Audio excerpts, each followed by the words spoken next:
tadiavanao amin'ny anaran'ny tompo ry havako ho tain'Andriamanitra manokana afaka namaka ny tenin'Andriamanitra teo fa indrindra andriny afatry ny tompo amin'izao ora sy fotoana izao. Ny fanahin'ny kristiany, ilay fanahin'ny fampaherezana, ilay fanahin'ny fanantenana anokatra ny fonao ka mba hery lehibe eo amin'ny fiainanao, ampiorina anao amin'ny finoana ny tenin'Andriamanitra ho tohina amin'ity anio ity.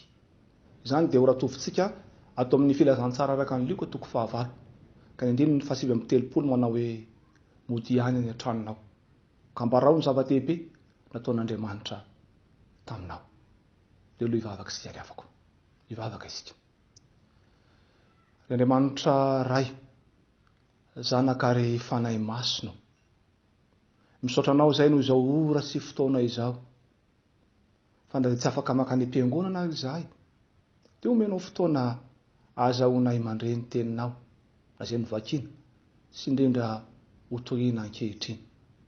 Ny fanahy masina tompo, ilay fanampijoro ny fiangonana, ilay fanahy masina tompo, ilay mbola mampijorona koa ankehitriny na dia mafy arany manjo manerana amin'izao tontolo izao hatraty amin'ny firenena sy ny fiangonana. Izany fanahy izany tompony irinahy, anokatra ny fonay, androaka ny sentsosentso sy ny fanahiana ty anatinay ka tonga ny teninao tokoa iorom-paka hanome finoana sy fanantenana. Dia mitenena mandrakariva tompo fa mihaino izay mpanomponao amin'ny anaranao Jesosy. Amen.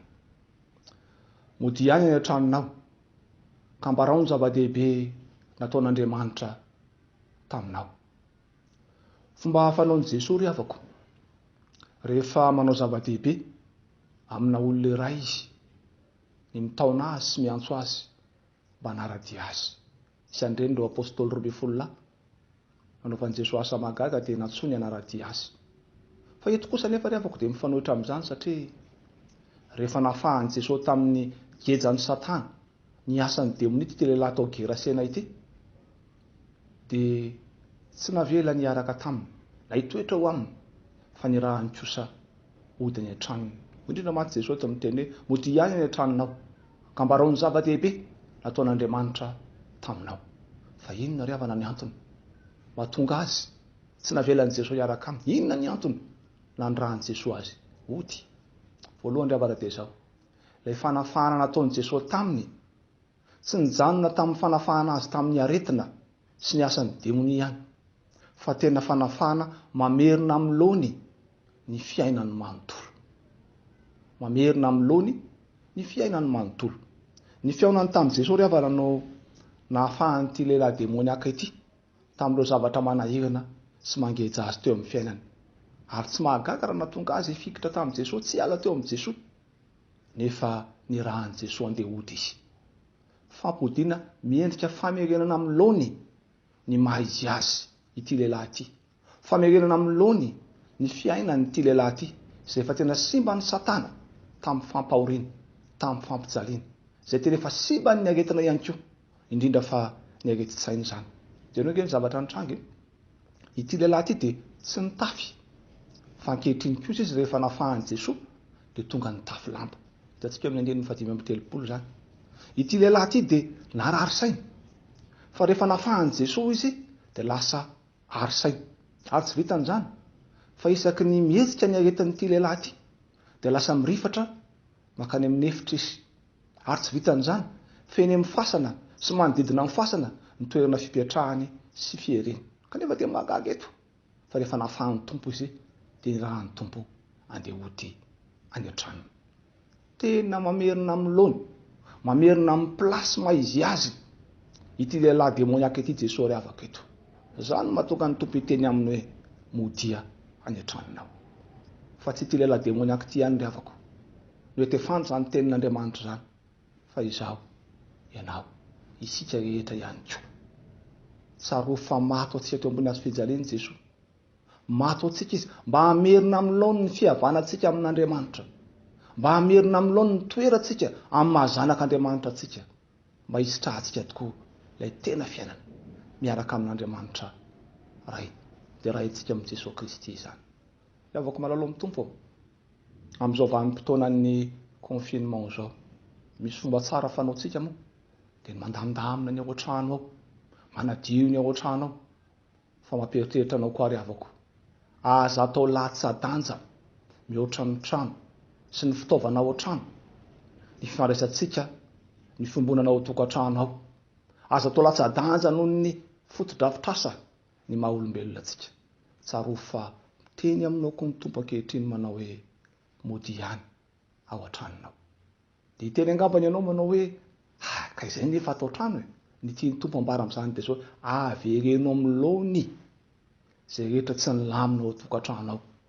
Averenao amin'ny laony izay rehetra tsy araka ny sitrapon'Andriamanitra ao an-trano ao. Ohatra dada sy neny izay tena reraky ny adi-piainana sy ny rotoroton'ny fiainana, tena fotoanany koa zao amerenana amin'ny laony ny fankatiavana sy ny fiombonana. Ny ray aman-dreny sy ny zanaka izay tao ao somary nandalo fotoan-tsarotra noho ny fahamaliana noho ny fahasamihafan'ny generation, fotoana koa zao amerenana amin'ny laony ny fanajana sy ny fankatiavana. Indrindra ho anareo mpianatra, lavalava ihany izay fotoana tsy nianarana izay, tsaro fa mpianatra ianareo, fotoana ihany koa zao amerenan'i Jesoa amin'ny laony amin'ny mampianatra anareo. Fotoana tokony andraisana kahie, andraisana stylo, ary iverenana amin'ireo lesona rehetra izay efa nianarana tany am-pianarana. Fa tsy maintsy hifarana ity confinement ity, tsy maintsy ho fonga nyity valana rehetra ity, ary tsy maintsy hiverina ny an-dakilasy indray ianareo. Koa teny izao, tsaro fa mamerina anareo amin'ny laony koa Jesoa. Jereo ny fianarana, jereo ny tena antom-pisianareo. Ry havako malalo amin'ny tompo, tena tiantsika tokoa ny tompo Jesoa. Ka nanolotra ny aina izy teo ambony hazo-pijaliana, amerina amin'ny laony ny fiainantsika andavanandro.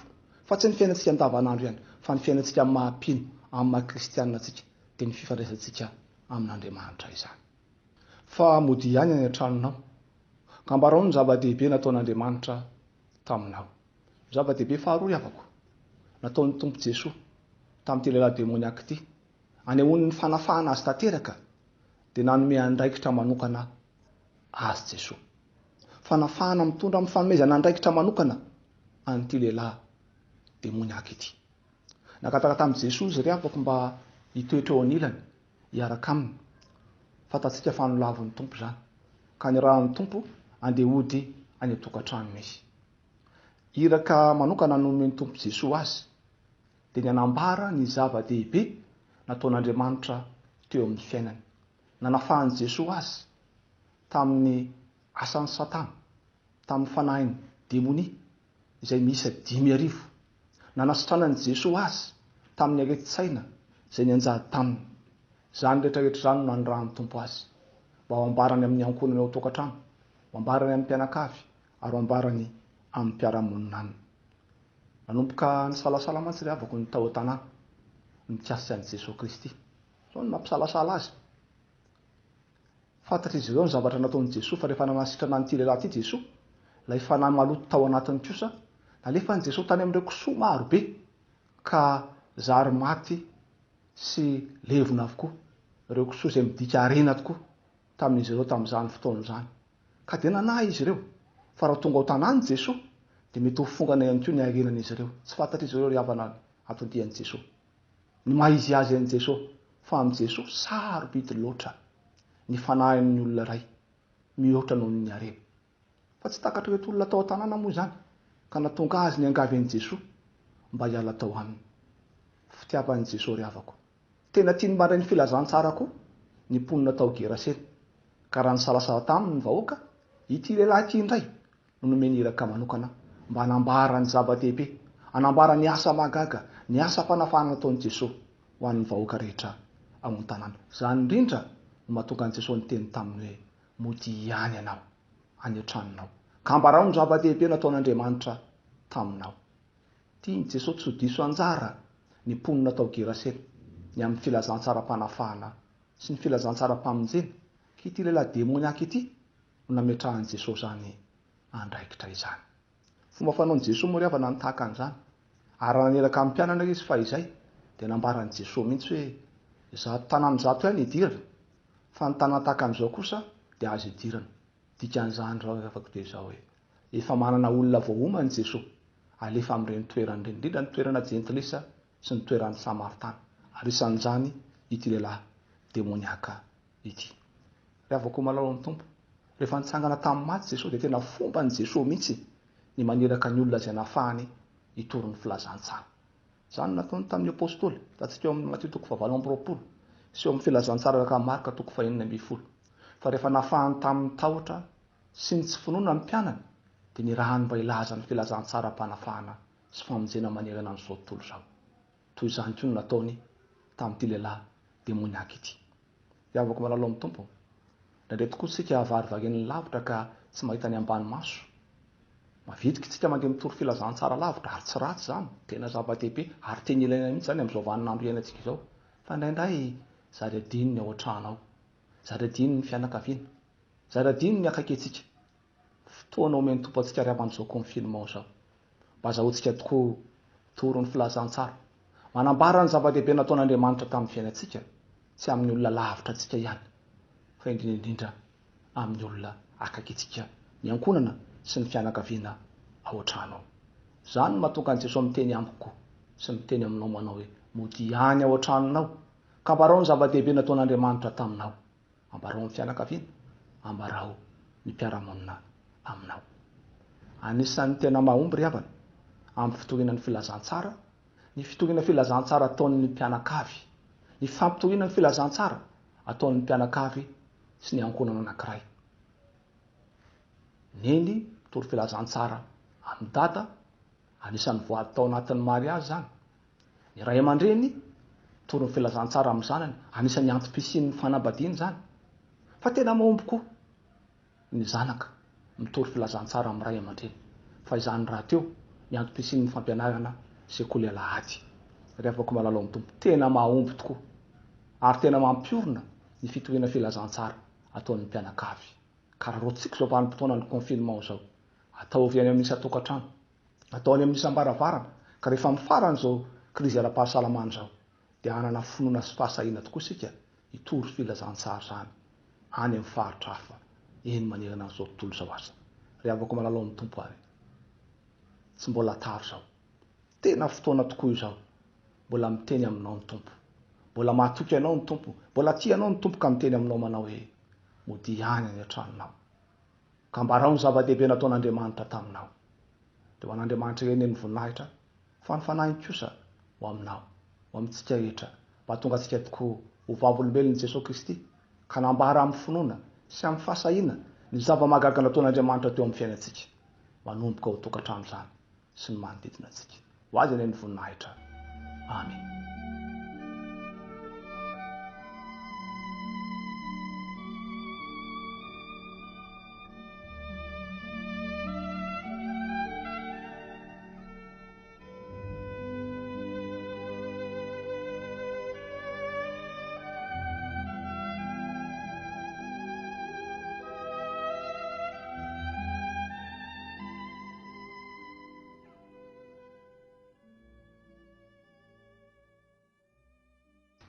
Iombona amin'ny vavaka isika ry havana. Ry Andriamanitra ray zanaka fanahy masino, indray ny fifalianay fa manome fotoana ho anay mandrakariva ianao, ahafahanay midera sy manome voninahitra ny anaranao. Ary dia tsy mitsahatra miantso ny anaranao ihany koa izay noho ny fitahiana sy ny fahasoavana izay atobako amin'ny fiainanay. Misaotra indrindra tompo noho ny teninao izay mitaona anay mba hiverina amin'ny maha-izy anay tokoa. Dia ny fanahinao masina hatrany anie no ampitoetra izany teninao izany aty am-ponay. Azahoanay manompo anao, mijoro vavolombelonao, satria Andriamanitra tsy mamela anay irery ianao, fa mitsinjo anay mandrakariva ambara-pahatonga ny fahataperan'izao tontolo izao. Kindreto ary izay tompo, maneho ny fahavononanay, mba hanavao ny fanoloran-tenanay, hanompo sy hanome voninahitra ny anaranao, ary indrindra hiala amin'ny ratsy fanaonay, satria tsy sitraka ao izany. Misaotra tompo fa manome fotoana ho anay koa ianao, azahoanay mbe nitoraka aminao, na dia anatin'ny ady sarotra izay lalovana amin'izao vanim-potoana izao ary. Indrindra manoloana ty hivalana aretina izay mandripaka ny izao tontolo izao misy anay ity. Ianao tompo no ampitoetra ny fanahinao masina ty anatinay, fa na dia ao anatin'izany ary izahay, dia tsy mamela anay irery ianao, fa miara-dalana aminay mandrakariva. Fa na dia mangery firy izay noho ny aretina, dia mino sy mahatoky izay tompo, fa eo anilanay mandrakariva ianao. Dia isaorana anao lehibe dia lehibe izany satria tsy mamela anay ao anatin'ny ady sarotra ianao fa mamonjy anay amin'izany. Ankehitriny izay Tompo dia mivavaka ho an'ireo mpitsabo rehetra manerana an'izao tontolo izao, izay mila ho kivy sy ho ketraka manoloana ny zava-misy. Ko misy matoky izay Tompo fa tsy mamela azy ireo irery ianao fa momba azy hatrany ihany koa, ary miaro azy ireo amin'ny aretina, amin'ny asa ratsy ny Satana izay mangeja an'izy ireo ihany koa. Dia mivavaka ho an'ny firenenay, indrindra fa ny mpitondra fanjakana manomboka any amin'ny filoham-pirenena, ireo mpiara-miasa aminy hatramin'ny vahoaka madinika, mba hanana fahendrena, fahazavan-tsaina azahoan'izy ireo manatanteraka ny adidy sy andraikitra izay napetraka ho iantsoroany, indrindra manoloana an'izao ady sarotra lalaovana izao. Dia no Tompo nomba azy ireo mandrakariva, ary indrindra ny teninao anie mba hampiorina azy ireo ihany koa amin'ny finoana mba hijoroana ho vavolombelonao, mampanatanterahana ny asa, indrindra ny fampandrosoana ny firenena izay nametrahanao anay. Ankehitriny izay Tompo dia mivavaka ho an'ny fiangonanao ihany koa, satria mandalo ady sarotra ny fiangonanao, indrindra ny fitoriana ny filazantsaranao. Ianao Jesosy ilay efa niantso sy niafidy ny fiangonanao no ametrahanay izany, mba hantanteraka ny asa izay efa niantsoanao ny fiangonanao.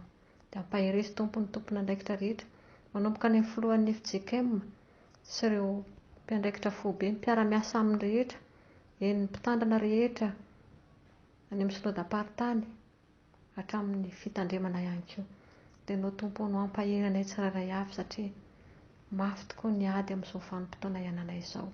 Fa misy matoky izahay fa tsy mamela anay irery ianao fa eo anilanay mandrakariva. Dia mivavaka izay Jesosy ho an'ny mpitandrina rehetra, ny mpampianatra izay nirahanao, hitory ny filazantsaranao, ianao ihany koa nomba azy ireo mandrakariva amin'ny antso izay efa niantsoanao azy. Dia apetraka fiainam-pelantananao ny fiainany manontolo ho voninahitry ny anaranao. Dia mivavaka izay Tompo amin'ny isam-pitandremana ihany koa, any amin'ny sampan'asa, ny fikambanana, ianao no ampitoetra ny fanainao masina ao anatiny, ahefany be amin'ny asa izay efa niantsoanao, fa na dia ao anatin'ny fihibohana tanteraka ary izahay dia manome adidy sy andraikitra ho an'ireny mpanomponao tsirairay avy ireny ianao. Ko miteza Tompo tsy afoy na hasaraka anay fa eo anilanay hatrany. Dia mbola maro Tompo ny vavaka tianay sandratra aminao, kanefa ianao mahalala amin'ny mahasoa sy ny mahatsara anay, koa ianao ny vavaka i Tompo. Ary dia tianay ary izany ho farananay amin'ilay vavaka nampianarinao manao hoe: Rainay ao izay any an-danitra, ho masinina ny anaranao, ho tonga ny fanjakanao, atao anay ny sitraponao, ety an-tany tahaka ny any an-danitra, no anenina na sahaza ao anay, ary mamela ny elokay tahaka ny namelana izay meloka taminay. Aza mitondra anay amin'ny fakapanahy, fa manafahanay amin'ny ratsy. Anao ny fanjakana sy ny hery ary ny voninahitra mandrakizay. Amen. Isao antsika riavako ny Tompo fa tanteraka soamatsara izao fiaraha-mivavaka izao. Mialohan'ny hamarana antsika dia misy zavatra vitsivitsy izay tiana hampitaina aminao riavako. Eo anatrehan'izao fiparitahan'ny valana entina izao, eo anatrehan'ny fisian'ny havana, namana, tapaka izay namony ainy noho ny valana entina, dia mifampahery tsika riavana, mampahery ianao amin'ny anaran'i Jesosy Tompo, mba tsy ho kivy, tsy ho ketraka eo anatrehan'izany, fa mba hiorina amin'ny finoana sy ny fahatokiana ny tenin'Andriamanitra. Fa hoy mantsy Jesosy amintsika amin'ity an'io indray manao hoe: aty amin'izao tontolo izao no ahitanareo fahoriana, nefa matokia izaho efa naresy izao tontolo izao. Ny Tompo anie ampiorina antsika tokoa amin'ny finoana, atokitsika ny Jesosy mandrakariva amin'ny mora fa indrindra amin'ny sarotra, ary tsarova fa tsy irery ianao, feo anilanao Jesosy, miara-mandeha aminao izy ary miandany aminao mandrakariva. Ny faharoa riavana dia izao: ajao ireo lamina samihafa izay apetraky ny mpitondra, fa sady ho fiarovana anao zany no fiarovana amin'ny mpiara-belona aminao. Isan'ireny raha mbola azo atao dia mijanona ao an-trano, ary raha tsy maintsy hivoaka ihany dia tena ajao tsara mihitsy ny geste barrière, mba tena hifampitsimbiana antsika indrindra ao anatin'ny fiparitahan'izao valana entina izao.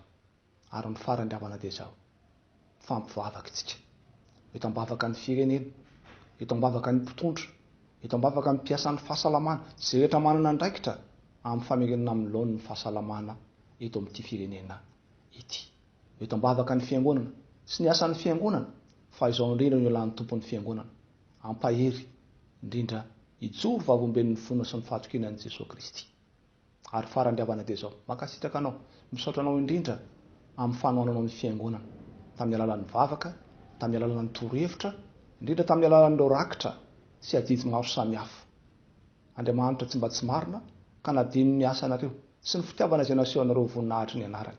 Hamaly fitiavanareo tokoa izy, ampahery anareo mandrakariva sy mandrakizay. Ny ariavana maran'izao fiaraha-mivavaka izao sika. Ka ho enan'ny Tsodrano dia ny raha 170 ny andinin'ny 9 io raha antsika misaotra an'Andriamanitra. Raha ariavako ny Tsodrano izay tolotra anao amin'ny anaran'ny Tompo. Ary Andriamanitra ny fiadanana ane izay nitondra an'i Jesosy Kristy Tompontsika, ilay mpiandro indro lehibe, hiala amin'ny maty, mitondra ny rano fanekena mandrakizay. Izy ny tanteraka anareo amin'ny tsara rehetra anao ny sitrapony, ka hiasa ao anatinareo izay kasitrahany eo masony amin'ny alalan'i Jesosy Kristy. Ho azy ny voninahitra mandrakizay, fa aminao kosa ny fanahin'ny fampahirezana sy ny fanaterana mandrakizay. Amen.